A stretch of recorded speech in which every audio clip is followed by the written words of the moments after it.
In 53 years of racing, the Indianapolis 500 has become the classic automotive drama of engineering skill in challenging time and distance. As in all great events that capture the imagination, the spectacular story of the race itself on Memorial Day makes the headlines. Too often unmentioned is the infinitely painstaking effort by those who build and maintain these precision machines.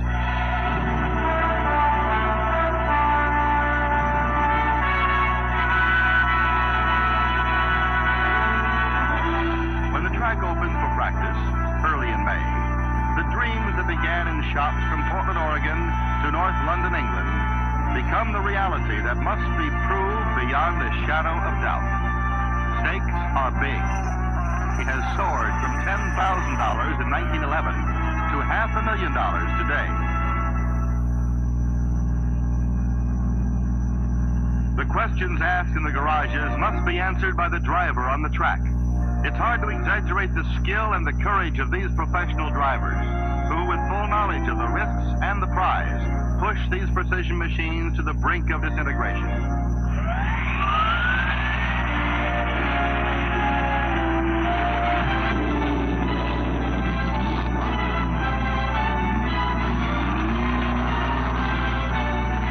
Mechanics now take their hands off the car. They never take their eyes or their thoughts. They build it. He drives it.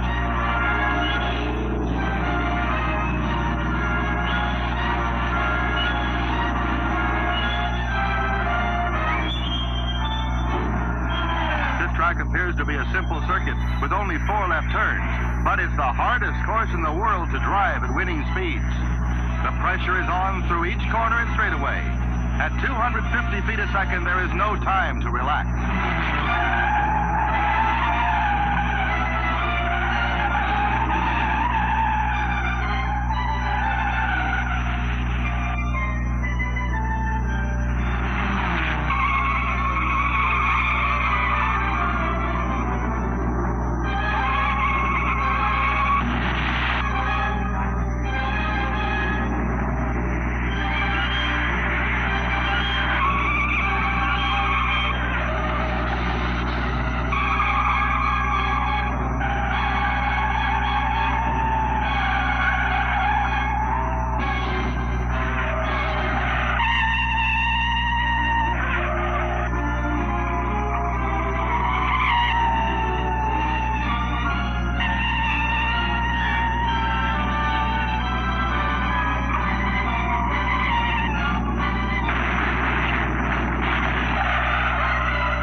Come back to the pits in practice, the lines are drawn.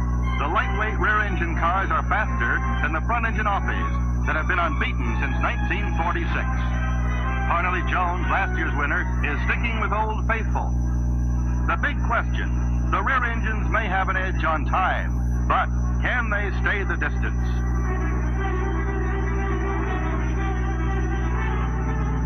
Amazing new developments in improved tire wear and durability characteristics promise not only higher speeds for all cars, but a 500-mile race with no tire changes.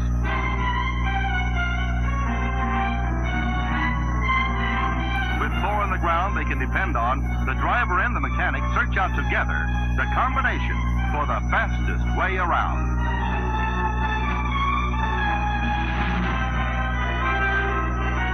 Climb. When practice winds up, there's talk that just to get in the race will take more than 1963's record speeds.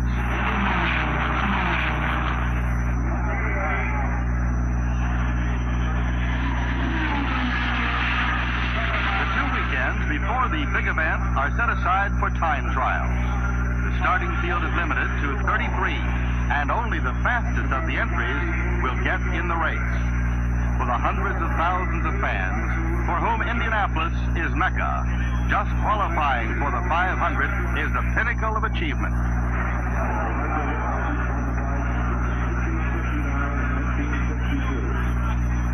Here he comes.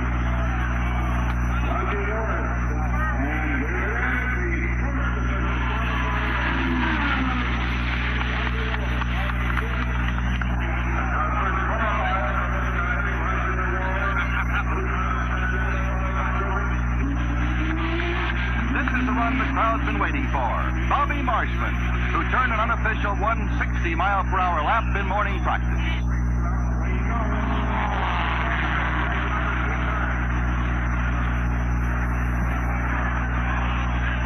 He bobbles a bit in the corners, but straightens out. Bobby Marshman, car number 51, special. And Marshman qualifies as Jimmy Clark, ready on the line. Here's the speed. 157.867. Marshman feels he should have done better.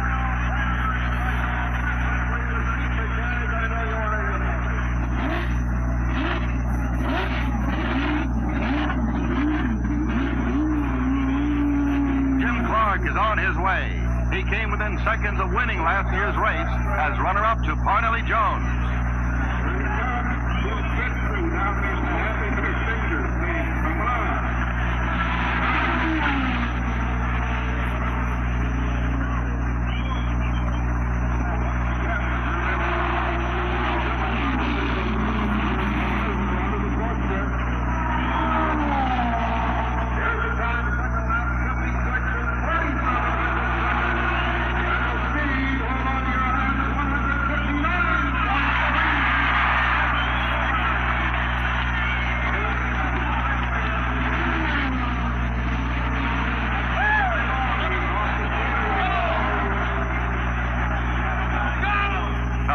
Scott is flying now.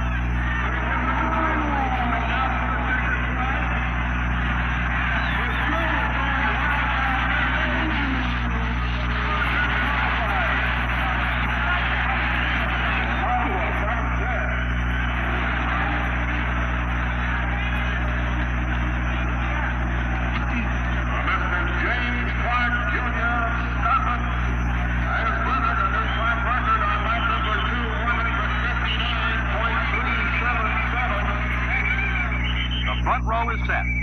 Clark, Marshman, Ward. All rear-engine, Ford-powered cars. Parnelli Jones, defending champion, is on his way. Moving through that first turn. Parnelli pours it on, averaging 155.099, over 3 miles per hour faster than his record pole position speed of last year.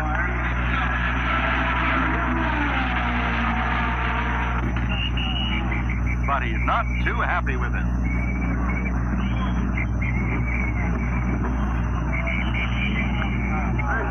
Driving champion of the United States Auto Club, A.J. White. Driving car number 1. The number 1 on his car identifies the current national champion. Only 29 years old, Voigt is acclaimed as one of the all-time great drivers. Voigt, with a choice of rear engine or offie, decided, as Jones did, to stay with what he calls his antique Offenhauser. A.J. won the 500 in 1961. There he is, moving down the lead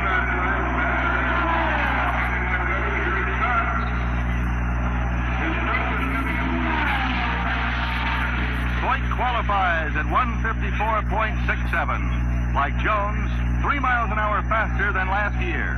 But, again, like Jones, giving himself something to think about. Practice, during and between time trials, others have more serious problems. Bud Tingelstad.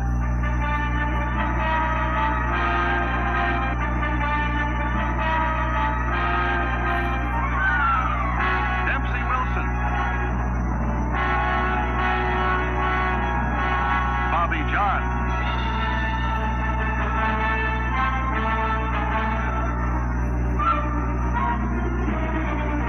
Chuck Rhodey.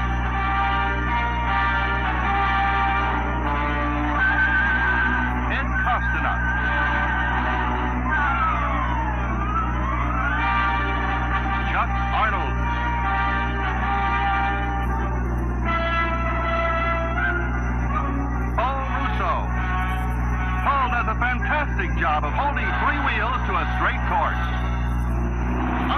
just as brave and skillful, but perhaps with more racing luck, fight their way into the Select 33.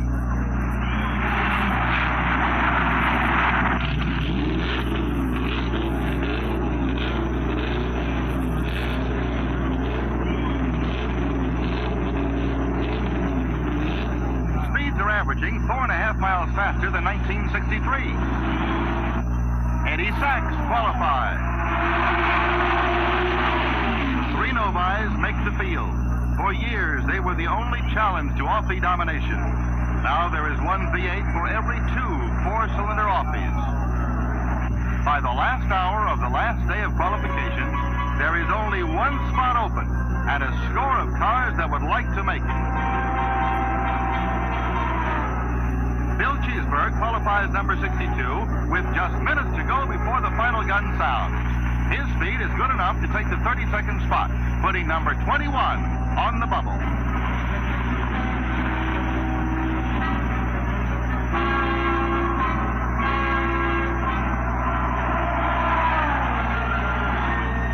And Bob Witty, number 68, qualifies.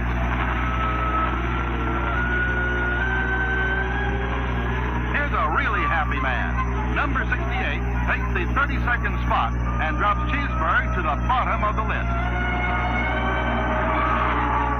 The 33rd position is up for grabs as long as time trials are open. 4 minutes to go. The longest 4 minutes that Cheeseburg will ever spend.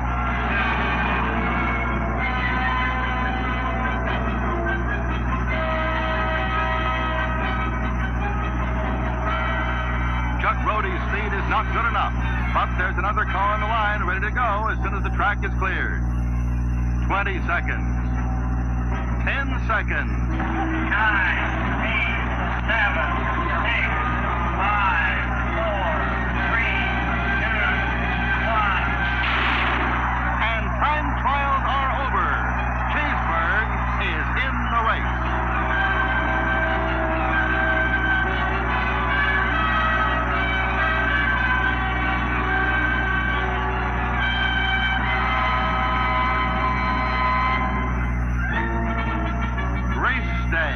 And the world's greatest race course is filled to capacity.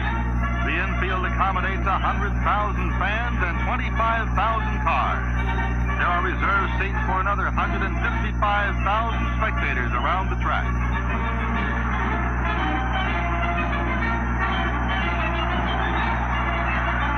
The Memorial Day Classic is the same, yet different, every year. Constant are the traditions and the parades that have come in 53 years to surround the 500 with the tunes of marching bands and their twirling majorettes. Before the race, it almost seems as if the carnival atmosphere and the race are intertwined, but they are not. As the cars move into starting position, the overture is over. The ever-changing drama of men and machines defying time and distance takes over this great stage. The chief actors are now the drivers. The mechanic's job is done. 29-year-old veteran A.J. Foyt is relaxed as he waits out the final minutes. Hansgen 44 is a rookie.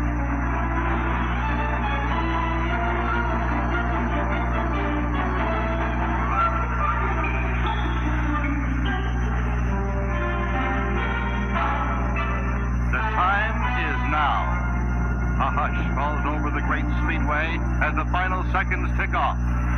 Racing fans, this is the big moment we've been waiting for. Here's the president of the Indianapolis Motor Speedway with those famous words. Now, Mr. Tony Holman.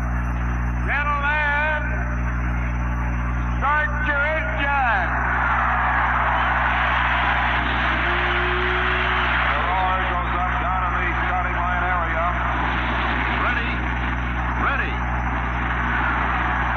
Pace car pulls away with Benson Ford at the wheel and Tony Holman beside him.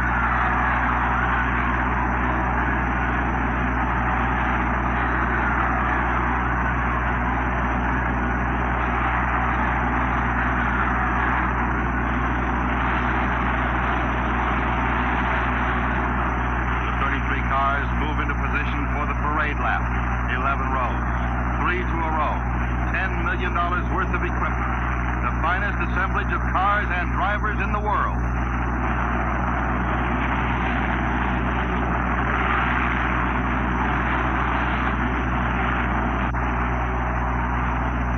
The Indianapolis 500-mile Classic begins with a flying start.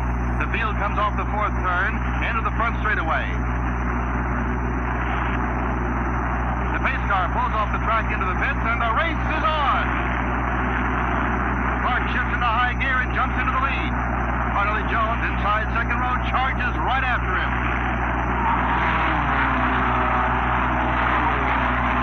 Second turn, the leader's jockey for position as the field settles down in the groove. The back stretch. Going into the third turn, Marshman comes up on the inside and dives into second place.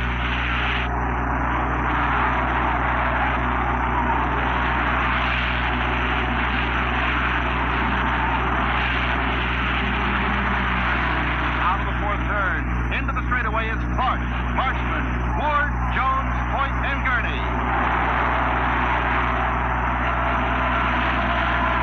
End of lap one, speed 149.750. This is a 500-mile race. Speeds are held down in the first lap while drivers get the feel of driving in traffic with full loads of fuel.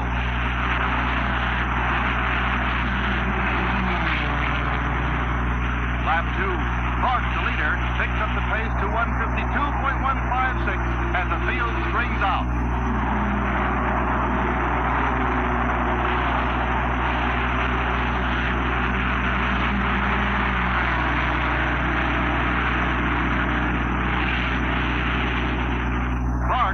Marshman right after him charges down the home stretch. Look out! Fire at the head of the straightaway.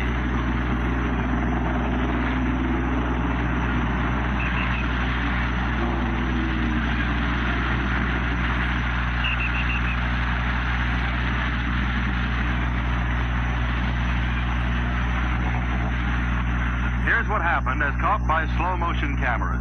The tragic crash started when McDonald, number 83, running 15th, spun, coming out of the fourth turn. Number 83 careens off the inside wall in flames. A long, fiery slide right into the path of Eddie Sachs, who piles into him. Here is another view as both cars explode. Rutherford, trying to get by, rides up over Unser's Novi.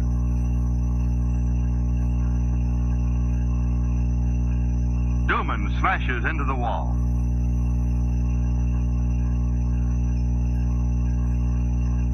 Duman gets out before the car bursts into flames. Chuck Stevenson and Norm Hall are also involved.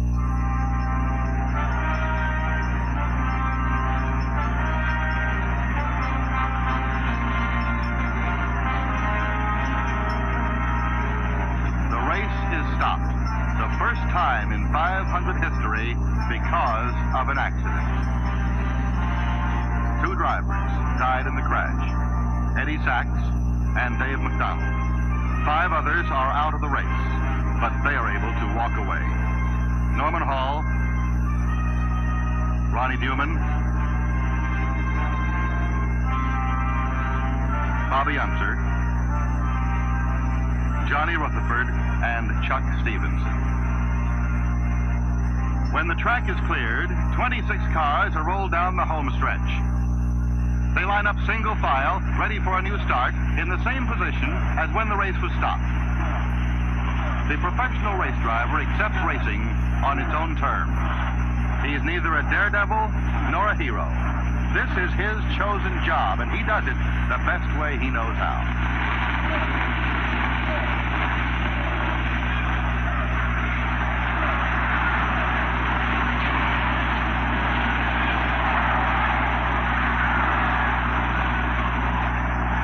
Around in a warm-up lap, and they're off again on lap 3.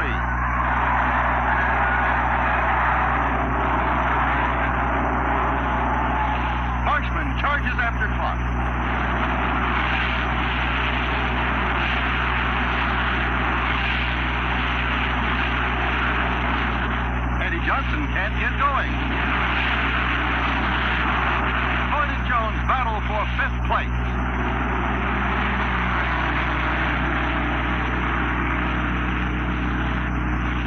Marshman is catching Clark.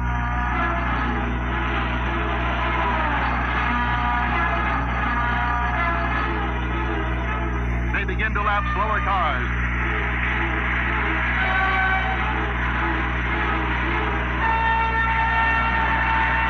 Marshman number 51 cuts down low. Clark number 6 tries to go around and gets boxed in. Marshman takes the lead.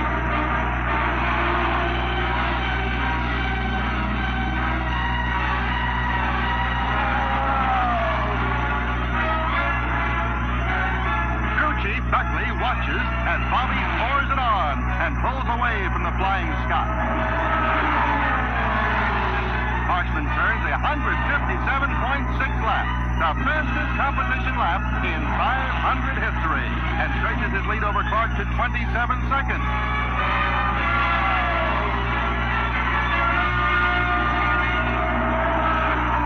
Buckley signals him to take it easy, but Marshman is still charging.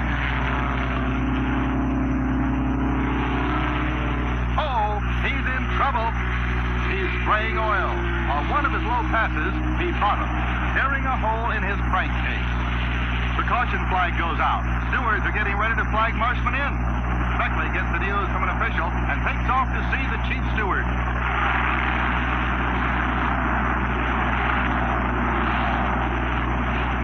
But Marshman is already on his way back, on foot.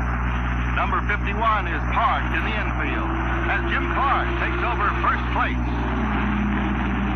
The first of the leaders to pit, Roger Ward, who inherited second place when Marshman went out, overshoots his pit and takes his crew by surprise. Jones and Foyt charge around the slower cars, battling now for second place.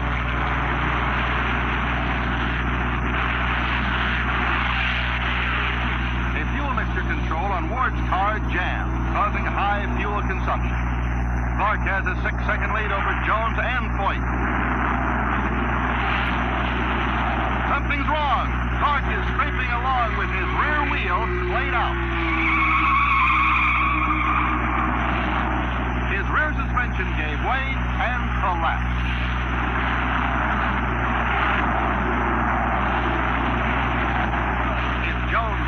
In a wheel-to-wheel battle for the lead. Ward charges into the pits again for fuel.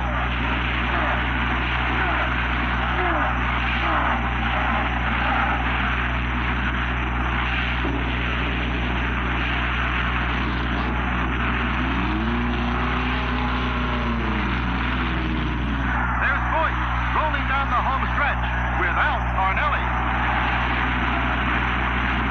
140 miles, and Parnelli Jones is making a scheduled pit stop for fuel.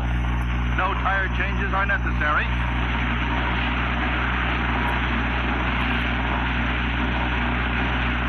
And his crew strains to get his tank filled and get him out. There's a man in a hurry. His fuel tank explodes. Alcohol fumes on and in the car burn with an invisible flame. Parnelli scrambles out of the car and rolls on the ground. Nearby crews come to his assistance.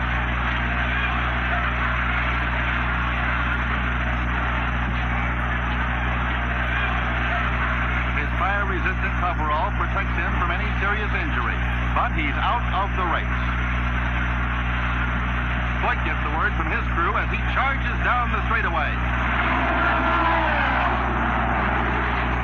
A.J. Foyt, the leader, pulls up on Ward, who's in second place, and passes to put number 1 a full lap ahead. Bob Weiss in white number 54 passes Hertebees in red number 56 to take third place. Lap 74, 185 miles, and Foyt makes his scheduled pit stop for fuel only. Ward takes the opportunity to close the gap and pours it on.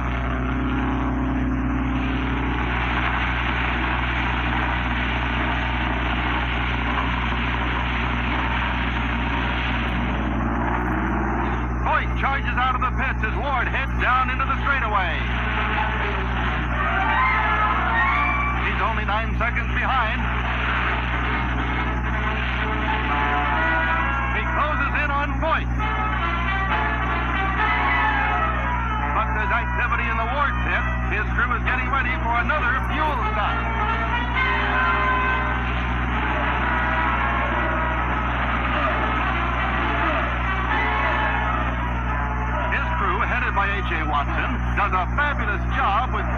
fastest stops on record.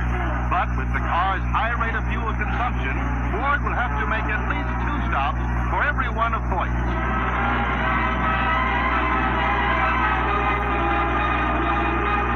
He doesn't have a chance to catch him unless Foyt develops his own problem. But Foyt keeps moving smoothly along.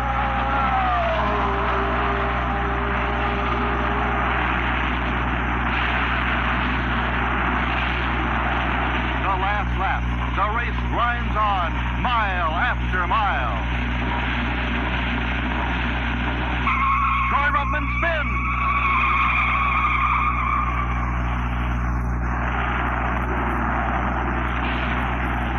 But he's all right. Bill Cheeseburg blows an engine and does a magnificent job controlling his car into the infield.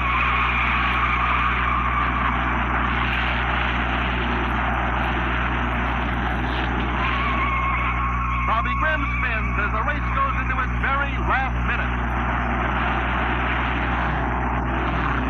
At the end of the race, 12 cars are still running on their Firestone. Whatever troubles they have had, it wasn't tire. There have been no tire changes for the first time in Indy history. A.J. Foyt has a firm hold on first place, 1.5 minutes ahead of Roger Ward. The checkered flag for A.J. Foyt and his Sheridan Thompson Special. His jubilant crew runs down pit road to meet him in victory lane. The confidence of the hard-driving Foyt in the Offenhauser Roadster pays off to the tune of $155,000. Once more, perhaps for the last time, King Offie beats off the pretenders to the throne. This has been a day of victory and tragedy, of successes and failures, that will long be remembered by the homeward-bound fan.